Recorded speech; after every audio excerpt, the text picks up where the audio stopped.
اعوذ باللہ من الشیطان الرجیم بسم اللہ الرحمن الرحیم اللہم صلی علی محمد و آل محمد و اجل فرجہم۔ سامعین و ناظرین السلام علیکم ورحمۃ اللہ وبرکاتہ۔ سٹی آف نالج اکیڈمی سے آپ کی بیوی جان آپ سے مخاطب ہیں۔ ہم آپ کو بتا رہے تھے کہ دنیا کے لوگ جب قوانین بناتے ہیں تو ان قوانین میں صرف ان کا وہ اپنے فائدے کو مد نظر رکھتے ہیں، اپنے آل اولاد اپنے رشتہ داروں کے فائدے کو مد نظر رکھتے ہیں۔ قانون بنانے والا انسان ہمیشہ اپنی کوتاہ نظری کے اعتبار سے قانون بناتا ہے، لہٰذا چند افراد کے منافع اور مفاد کے لیے قانون بنتے ہیں۔ قانون بناتے وقت وہ دوسروں کے نفع کو مد نظر کبھی بھی نہیں رکھتا۔ ایسے قوانین میں عام انسانوں کی سعادت کو دیکھا بھی نہیں جاتا۔ صرف اور صرف آپ کے رب کے قوانین ایسے ہیں جو کہ اس کے بندوں کی حقیقی ضروریات کے مطابق ہیں اور خلقت کے رموز کے مطابق بنے ہوئے ہیں، کیونکہ اس نے بنایا ہے نا، تو ظاہر ہے اس نے جب انسان کو بنایا تو قانون بھی اسی حساب سے بنائے گا جس میں اس کے بندوں کی فلاح و بہبود ہو۔ اس میں اس کی کیا ذاتی مقاصد ہوں گے، کیونکہ وہ تو ہر چیز سے بلند و بالا ہے۔ ہم سب اس کے بندے ہیں، وہ ہمارا خالق ہے۔ اگر سارے بندے مل کر اس کی عبادت کرنے لگیں تو بھی اس کی عظمت میں کوئی زیادتی نہیں ہوگی، اور اگر سب کے سب کفر کرنے لگیں تو بھی اس کی عظمت اور جلالت میں کوئی کمی واقع نہیں ہوگی۔ لیکن پروردگار عالم اپنے بندوں پہ بہت مہربان ہے۔ اس نے اپنے جو قانون بنائے ہیں اس میں عالم بشریت کی سعادت کو مد نظر رکھا ہوا ہے۔ انسان قانون الہی کا محتاج ہے، اور خدا کے محبت کا تقاضا یہ ہے کہ وہ مکمل پروگرام بنا کر اپنے پیغمبروں کے ذریعے بندوں تک پہنچائے، اور پیغمبروں کا مقصد یہ ہے، اور اللہ کی حجت کا اور آئمہ کا جن کی بھی ہم بات کر رہے ہیں، تو ان کے تقاضا یہ ہے، ان کے عظمت کا اور ان کے منصب کا تقاضا یہ ہے کہ وہ اللہ کی باتیں، اللہ کے قوانین اس کے بندوں تک پہنچا دیں، اور اتنی امانت کے ساتھ پہنچائیں، اتنی امانت کے ساتھ کہ اگر وہ کہے قل تو وہ بھی کہہ دیں قل، یعنی اتنی امانت ہو ان کی بات میں، اتنی راست گوئی، اتنی سچائی، اور ایک پل کے برابر بھی، ایک سوئی کی نوک کے برابر بھی جو ہے نا کسی چیز کو، اللہ کی کسی بات کو ادھر سے ادھر نہ کریں۔ تو دیکھیں یہ جو باتیں ہیں نا، اس کو اس طرح سے آپ لیں کہ سب کچھ جو بھی آپ تک بات پہنچائی جا رہی ہے یہ سب کا سب اللہ کی باتیں ہیں، جو وہ انسانوں تک اس لیے پہنچانا چاہتے ہیں کہ وہ انسان سعادت اور کامیابی کی منزلوں کو طے کرتے ہوئے اتنے بلند مقام کے اوپر پہنچیں کہ جہاں تک اللہ تعالیٰ ان کو پہنچانا چاہتا ہے۔ تو اپنے پیارے رسول کی اچھی اچھی پیاری پیاری باتیں آپ کو سنانے جا رہے ہیں کہ مکمل خوش نصیبی یہ ہے، آپ انسان کے لیے فرما رہے ہیں مکمل خوش نصیبی یہ ہے کہ انسان پوری عمر اطاعت الہی میں گزارے۔ اب اطاعت الہی کا اگر ہم لفظ استعمال کرتے ہیں تو لوگوں کے ذہن میں فوراً یہ تصور آتا ہے کہ جو انسان مصلی پہ بیٹھ کے بس گھنٹوں جو ہے نا مراقبے میں ڈوبا رہے، اور نہ کسی کی فکر کرے، نہ گھر کی، نہ بچوں کی، نہ شوہر کی، نہ رشتہ داروں کی، نہ کسی کی خوشی میں شریک ہو، نہ کسی کے غم میں شریک ہو، بس یہ ہے اطاعت الہی کہ ہم مصلی کے اوپر بیٹھے رہیں۔ اطاعت الہی یہ نہیں ہے۔ اطاعت الہی یہ ہے کہ جو بھی کام آپ کریں وہ اللہ کے حکم کے مطابق ہو، اس میں اللہ کی رضا شامل ہو، اور یہ نیت، آپ کی نیت اسی لیے کہتے ہیں نا کہ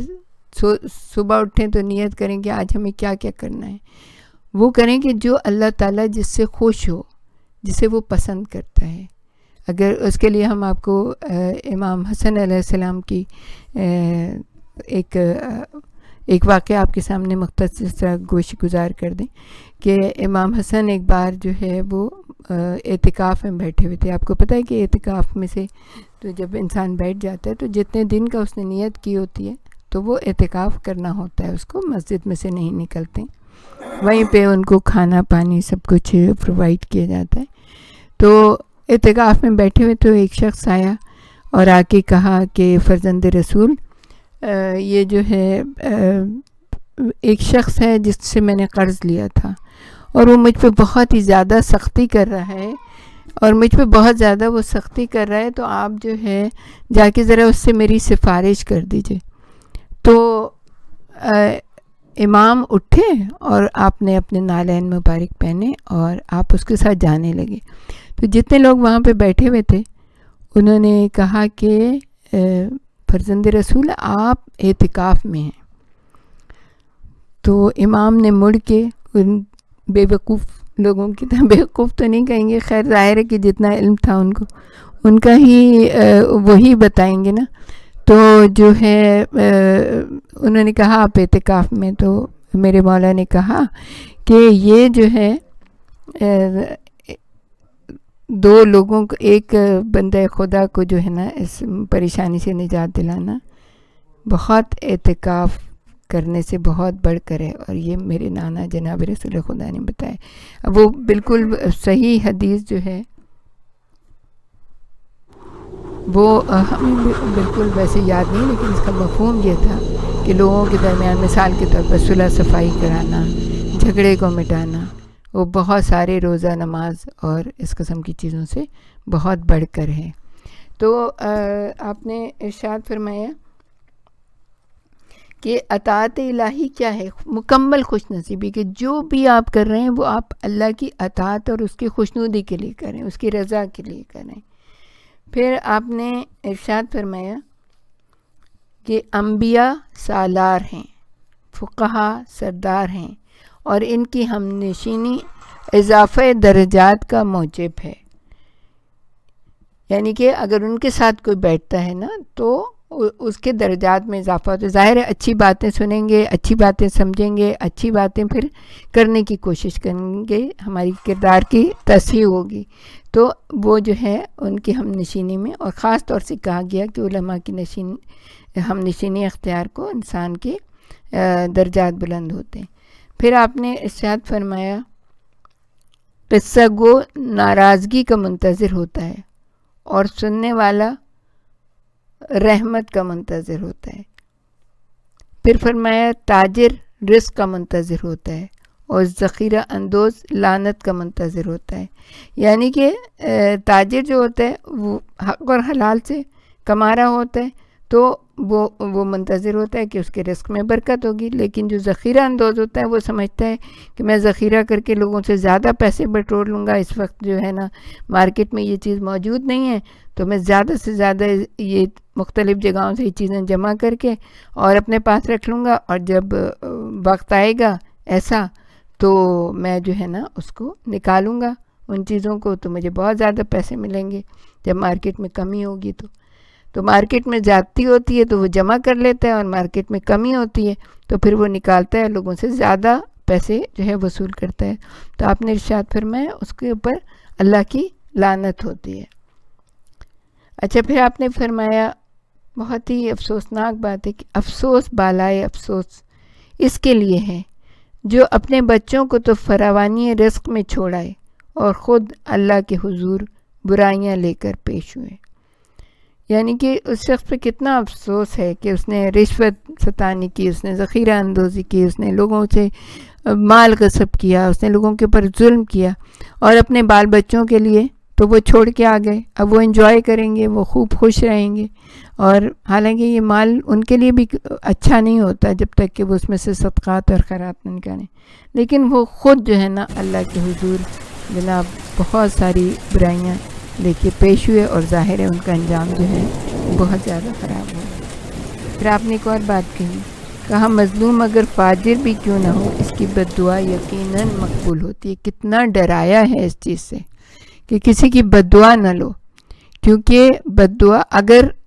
کوئی فاجر ہے, کوئی جھوٹا ہے, کوئی کوئی بھی اس طرح کے جو بری حرکتیں کرتا ہے انسان، لیکن اگر وہ مظلوم ہے، اس نے کسی کے اوپر ظلم نہیں کیا، اس کے اوپر ظلم ہو رہا ہے، اور وہ کسی کے لیے بد دعا کرے تو اس کی بد دعا پیش پروردگار عالم مقبول ہوتی ہے۔ تو کہا گیا برے آدمی کی بد دعا نہ لو، برے آدمی، نیک کی تو لو ہی نہ، لیکن برے آدمی کی بھی بد دعا نہ لو، اس لیے کہ وہ مشکل میں پڑ جاؤ گے تم۔ ہمارے ساتھ ہی رہیے گا، ہم آپ کو اور بھی بہت کچھ بتانا چاہیں گے۔ ہماری دعا ہے کہ اللہ تعالی ہم سب کو ہدایت کے سیدھے اور سچے راستے پہ چلائے، اللہ کے قوانین جو کہ رسول اور آل رسول نے ہمیں بتائے ہیں، پیاری پیاری باتیں، اچھی اچھی باتیں، کردار سازی کی باتیں، اس کو ہم خود بھی پڑھیں، سنیں، سمجھیں اور پھر آگے لوگوں تک پہنچائیں۔ ربنا تقبل منا انک انت السمیع العلیم وتب علینا انک انت التواب الرحیم۔ ہمارے ساتھ ہی رہیے گا۔